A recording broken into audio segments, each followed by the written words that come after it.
This is Robert Rivera over at the ettain Group booth at the GIANTConf 2015. I got with me Sharon Bautista. She oversees UX design over at Discover Financial Service. Sharon, how are you doing today? I'm very well, thank you. So I got a couple questions for you. So, for UX designers, what does it mean to put users first?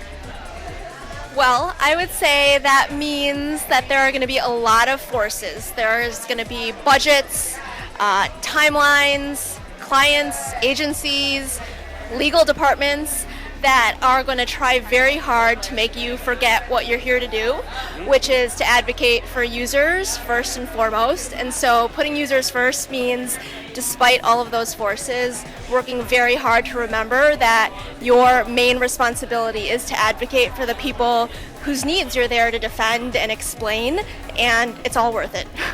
Understood.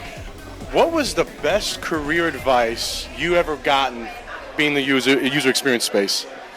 The best advice, I don't know, a lot of UXers, I don't know if they have the same experience, but I have a lot of friends and family who don't understand what I do. They know I'm a UXer, but they don't actually know what I do on a daily basis.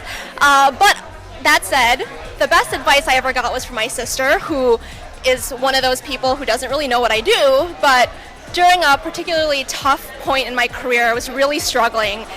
She said to me one day via text message, because that's how we get the most profound advice these days, go back to design, is what she said. And what that really meant, because she doesn't work in design, she doesn't think about it the same way I do, but what she was really saying was go back to making things and go back to doing what you love. And I'd say the second piece of advice is do what you love and not just what loves you. And so I think those two pieces of advice go hand in hand, and I try to remember that every day. So for people trying to break into the user experience space, what do you recommend for them? I would say be proud of your background. Okay. I was originally trained as an art historian, and I'm an art historian turned UXer, turned change management geek, and sometimes community organizer.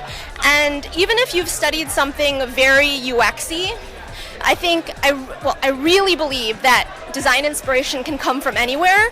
So both whether you're working on a project or outside of work, just listen closely, observe what's going on around you, and live that.